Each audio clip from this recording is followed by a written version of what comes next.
আসসালামু আলাইকুম ওয়া রাহমাতুল্লাহ। আল্লাহ তাআলা বলেন, তিনি তো তোমাদের জন্য জমিনকে সুগম করে দিয়েছেন, কাজেই তোমরা তার পথ প্রান্তরে বিচরণ করো এবং তার দেওয়া রিজিক থেকে তোমরা আহার করো, আর তার নিকটেই তোমরা প্রত্যাবর্তন করবে। সূরা আল মুলক আয়াত নম্বর 15। প্রিয় দর্শক, আজ আমরা রিজিক বৃদ্ধির উপায়সমূহের মধ্যে কোরআন ও হাদিসে বর্ণিত 14টি আমলের কথা আলোচনা করব ইনশাআল্লাহ। তাই আপনাদের কাছে আমার একটি অনুরোধ, প্রথম থেকে শেষ পর্যন্ত আমলগুলো অত্যন্ত মনোযোগ দিয়ে শুনুন। তার মধ্যে প্রথম নম্বর আমলটি হল তাকওয়া ও তাওয়াক্কুল অবলম্বন করা। আল্লাহর ভয় তথা তাকওয়া অবলম্বন করা, অর্থাৎ আল্লাহর নির্দেশনাবলী পালন করা এবং হারাম বা নিষিদ্ধ বিষয়গুলো বর্জন করা। পাশাপাশি আল্লাহর উপর অটল আস্থা রাখা, তাওয়াক্কুল করা এবং রিজিক তালাশে আল্লাহর সাহায্য প্রার্থনা করা। কারণ যে আল্লাহর উপর ভরসা করে তিনিই তো তার জন্য যথেষ্ট হয়ে যান। আল্লাহ তাআলা ইরশাদ করেন, আর যে ব্যক্তি আল্লাহকে ভয় করে তিনি তার জন্য উত্তরণের পথ তৈরি করে দেন এবং তিনি তাকে এমন উৎস থেকে রিজিক দিবেন যা সে কল্পনাও করতে পারবে না। যে আল্লাহর উপর তাওয়াক্কুল করে অর্থাৎ ভরসা করে আল্লাহ তার জন্য যথেষ্ট হয়ে যায়, আল্লাহ তার উদ্দেশ্য পূর্ণ করবেনই। নিশ্চয়ই আল্লাহ প্রত্যেক জিনিসের জন্য একটি সময়সীমা নির্ধারণ করে দিয়েছেন। সূরা আত-তালাক 2-3। সুতরাং যে ব্যক্তি আল্লাহকে ভয় করবে এবং তার আনুগত্য করবে, আল্লাহ তার সকল সংকট দূর করে দিবেন এবং তার কল্পনাতীত স্থান থেকে রিজিকের ব্যবস্থা করে দিবেন। আর যে কেউ তার উদ্দেশ্য হাসিলে একমাত্র আল্লাহর শরণাপন্ন হয় তিনিই তার জন্য যথেষ্ট হয়ে যান। বলা বাহুল্য, এই তাকওয়ার পরিচয় মেলে হালাল উপার্জনের চেষ্টা এবং সন্দেহযুক্ত উপার্জনের বর্জনের মধ্য দিয়ে। দ্বিতীয় নম্বর আমলটি হল তওবা ও ইস্তেগফার করা। অধিক পরিমাণে ইস্তেগফার এবং বেশি বেশি আল্লাহর কাছে ক্ষমা প্রার্থনা করলেও রিজিক বৃদ্ধি পায়। আল্লাহ তাআলা তার অন্যতম নবী ও রাসূল নূহ আলাইহিস সালামের ঘটনা তুলে ধরে ইরশাদ করেন, আর আমি নূহকে বলেছি, তোমরা তোমাদের রবের কাছে ক্ষমা চাও, নিশ্চয়ই তিনি পরম ক্ষমাশীল। তার কাছে ক্ষমা চাইলে তিনি তোমাদের উপর মুষলধারে বৃষ্টি বর্ষণ করবেন আর তোমাদের ধনসম্পদ ও সন্তান সন্ততি দিয়ে সাহায্য করবেন এবং তোমাদের জন্য বাগবাগিচা দিবেন আর দিবেন নদী-নালা। সূরা নূহ আয়াত 10-12। একটি হাদিসে বিষয়টি আরেকটু খোলাসা করে বলা হয়েছে। আব্দুল্লাহ ইবনে আব্বাস রাদিয়াল্লাহু আনহু থেকে বর্ণিত, রাসূলুল্লাহ সাল্লাল্লাহু আলাইহি ওয়াসাল্লাম বলেছেন, যে ব্যক্তি নিয়মিত ইস্তেগফার অর্থাৎ আল্লাহর কাছে ক্ষমা প্রার্থনা করবে, আল্লাহ তার সব সংকট থেকে উত্তরণের পথ বের করে দিবেন, সব দুশ্চিন্তা মিটিয়ে দিবেন এবং অকল্পনীয় উৎস থেকে তার রিজিকের ব্যবস্থা করে দিবেন।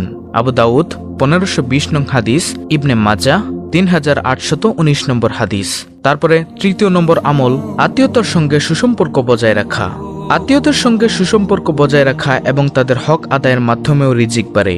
যেমন আনাস ইবনে মালিক রাদিয়াল্লাহু আনহু থেকে বর্ণিত, তিনি বলেন, আমি রাসূলুল্লাহ সাল্লাল্লাহু আলাইহি ওয়াসাল্লামকে বলতে শুনেছি, তিনি ইরশাদ করেছেন, যে ব্যক্তি কামনা করে যে তার রিজিক প্রশস্ত করে দেওয়া হোক এবং তার আয়ু দীর্ঘ করা হোক, তাহলে সে যেন তার আত্মীয়তার সঙ্গে সুসম্পর্ক বজায় রাখে।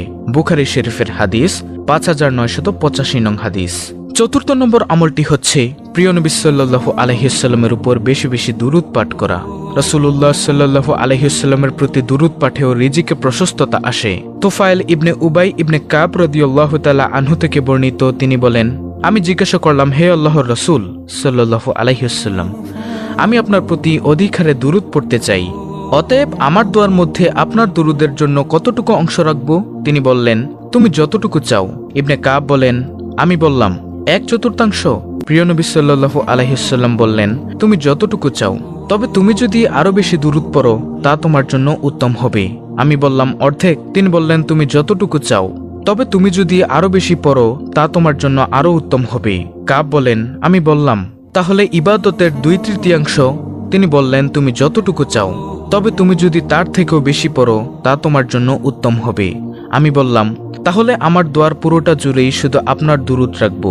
তিনি বললেন, তাহলে তা তোমার ঝামেলা ও প্রয়োজনের জন্য যথেষ্ট হবে এবং তোমার গুনাহ ক্ষমা করা হবে। সুবহানাল্লাহ। আল্লাহর রাসূল সাল্লাল্লাহু আলাইহি ওয়াসাল্লামের উপর বেশি বেশি দুরূদ পড়ার মাধ্যমে আমরা যেন আমাদের রিজিকে প্রশস্ত করে নিতে পারি। পঞ্চম নম্বর আমলটি হলো আল্লাহর রাস্তায় ব্যয় করা। আল্লাহর রাস্তায় কেউ ব্যয় বা দান করলে তা বিফলে যায় না, সে সম্পদ ফুরায়ও না, বরং তা বেড়ে যায়। আল্লাহ তাআলা ইরশাদ করেছেন, হে নবী, আপনি বলুন, নিশ্চয়ই আমার রব তার বান্দাদের মধ্যে যার জন্য ইচ্ছা রিজিক প্রশস্ত করে দেন এবং সংকুচিত করে দেন কারো কারো জন্য। আর তোমরা যা কিছু আল্লাহর জন্য ব্যয় করো তিনি তার বিনিময় দিবেন এবং তিনিই উত্তম রিজিকদাতা। সূরা আস-সাবা আয়াত নম্বর ৩৯। তারপরে ৬ষ্ঠ নম্বর আমলটি হলো বারবার হজ উমরা পালন করা। হজ ও উমরা পাপ মোচনের পাশাপাশি হজকারী ও উমরাকারী ব্যক্তির অভাব অনটন দূর করে এবং তার সম্পদ বাড়িয়ে দেয়। আব্দুল্লাহ ইবনে মাসউদ রাদিয়াল্লাহু আনহু থেকে বর্ণিত, তিনি বলেন, রাসূলুল্লাহ সাল্লাল্লাহু আলাইহি ওয়াসাল্লাম বলেছেন, তোমরা হজ ও উমরা পরপর করতে থাকো, কেননা তা অভাব ও গুনাহ দূর করে দেয়, যেমন দূর করে দেয় কামারের হাপড় লোহা, সোনা ও রূপার ময়লাকে। তিরমিজি শরীফের হাদিস, হাদিস নম্বর ৮১৫। ৭ম নম্বর আমলটি হচ্ছে দুর্বলের প্রতি সদয় হওয়া বা সদাচরণ করা। মুসআব ইবনে সাদ রাদিয়াল্লাহু তাআলা আনহু একবার যুদ্ধ জয়ের পর মনে মনে কল্পনা করলেন, তিনি বোধহয় তার বীরত্ব ও শৌর্যবীর্য হেতু অন্যদের চেয়ে একটু বেশি মর্যাদাবান। সেই প্রেক্ষিতে রাসূলুল্লাহ সাল্লাল্লাহু আলাইহি ওয়াসাল্লাম বললেন, তোমাদের মধ্যে থাকা দুর্বলদের কারণে কেবল তোমাদের সাহায্য করা হয় এবং রিজিক প্রদান করা হয়। সুবহানাল্লাহ। সহিহ বুখারীর 2896 নং হাদিসে এটি রয়েছে। ৮ম নম্বর আমলটি হচ্ছে ইবাদতের জন্য নিজেকে ঝামেলা মুক্ত করে ফেলা। আল্লাহর ইবাদতের জন্য ঝামেলা মুক্ত হলে এর মাধ্যমে অভাব দূর হয় এবং প্রাচুর্য লাভ হয়। যেমনটি বর্ণিত হয়েছে আবু হুরায়রা রাদিয়াল্লাহু আনহু কর্তৃক। রাসূলুল্লাহ সাল্লাল্লাহু আলাইহি ওয়াসাল্লাম বলেছেন, আল্লাহ তাআলা বলেন, হে আদম সন্তান, আমার ইবাদতের জন্য তুমি ঝামেলা মুক্ত হও, আমি তোমার অন্তরকে প্রাচুর্য দিয়ে ভরে দিব এবং তোমার দারিদ্র্য গুছিয়ে দিব। আর যদি তা না করো তবে তোমার হাত ব্যস্ততায় ভরে দিব এবং তোমার অভাব দূর করব না। তিরমিজি শরীফের হাদিস, হাদিস নম্বর 2654 নং হাদিস। ৯ম নম্বর আমলটি হচ্ছে আল্লাহর রাস্তায় হিজরত করা। আল্লাহর সন্তুষ্টির নিমিত্তে হিজরত তথা স্বদেশ ত্যাগ করলে এর মাধ্যমেও রিজিকের প্রশস্ততা ঘটে। পবিত্র কোরআনের একটি আয়াত থেকে আল্লাহ তাআলা বলেন, আর যে আল্লাহর রাস্তায় হিজরত করবে সে জমিনে বহু আশ্রয়ের জায়গা ও সচ্ছলতা পাবে। আর যে আল্লাহ ও তার রাসূলের উদ্দেশ্যে মুহাজির হয়ে নিজ ঘর থেকে বের হয়, তারপর থেকে মৃত্যু পেয়ে বসে, তাহলে তার প্রতিদান আল্লাহর উপর অবতারিত হয়। আর আল্লাহ ক্ষমাশীল, পরম দয়ালু। সূরা আন-নিসা আয়াত নম্বর ১০০। ১০ম নম্বর আমলটি হচ্ছে আল্লাহর পথে জিহাদ। একমাত্র আল্লাহর সন্তুষ্টি হাসিলের জন্য জিহাদ করলে এর দ্বারা সম্পদের ব্যাপ্তি ঘটে। গনিমত বা যুদ্ধলব্ধ সম্পদের মাধ্যমে সংসারে প্রাচুর্য আসে। যেমন ইবনে ওমর রাদিয়াল্লাহু আনহু থেকে বর্ণিত, রাসূলুল্লাহ সাল্লাল্লাহু আলাইহি ওয়াসাল্লাম বলেন, আর আমার রিজিক রাখা হয়েছে আমার বর্ষার ছায়াতলে। মুসনাদে আহমদ, হাদিস নম্বর 5667। ১১ নম্বর আমলটি হচ্ছে আল্লাহর নিয়ামতের শুকরিয়া আদায় করা। সাধারণভাবে আল্লাহ যে রিজিক ও নিয়ামতরাজি দান করেছেন তার জন্য আল্লাহর শুকরিয়া করা এবং তার প্রশংসা করা, কারণ শুকরিয়া আদায়ের ফলে নিয়ামত বৃদ্ধি পায়। আল্লাহ তাআলা ইরশাদ করেন, আর যখন তোমাদের রব ঘোষণা দিলেন, যদি তোমরা আমার শুকরিয়া আদায় করো তবে আমি অবশ্যই তোমাদের বাড়িয়ে দিব, আর যদি তোমরা অকৃতজ্ঞ হও নিশ্চয়ই আমার আযাব বড় কঠিন। সূরা ইব্রাহিম। এ আয়াতে আল্লাহ তাআলা শুকরিয়ার বদৌলতে নিয়ামত বাড়ানোর ঘোষণা দিয়েছেন।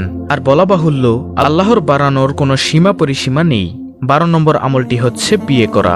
আজকাল মানুষের দুনিয়ার প্রাচুর্য ও বিলাসিতার প্রতি আসক্ত এত বেশি বেড়েছে, তারা প্রচুর অর্থ নেই এ যুক্তিতে প্রয়োজন সত্ত্বেও বিয়ে বিলম্বিত করার পক্ষে রায় দেন।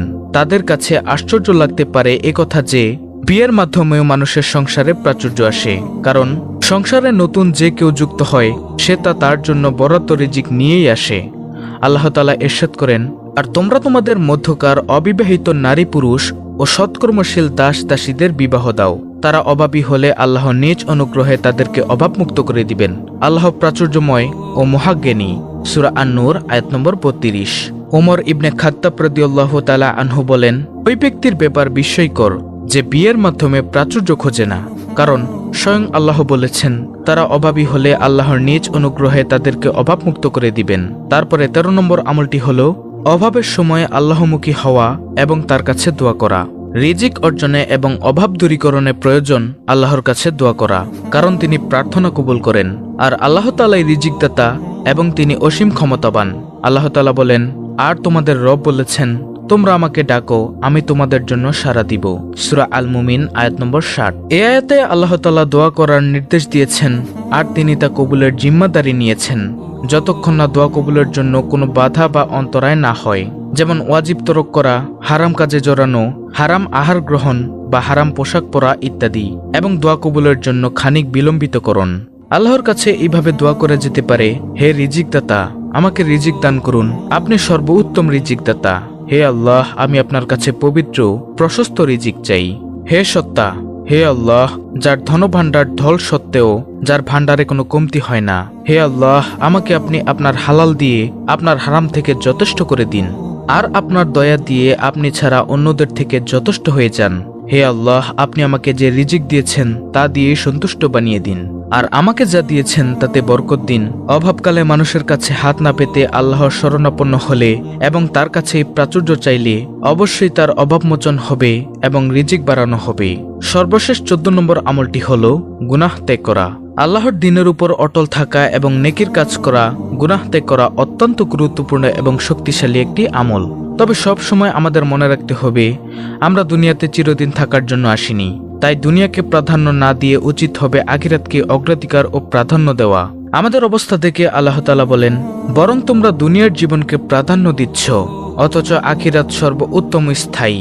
সূরা আল আলা আয়াত নম্বর 16।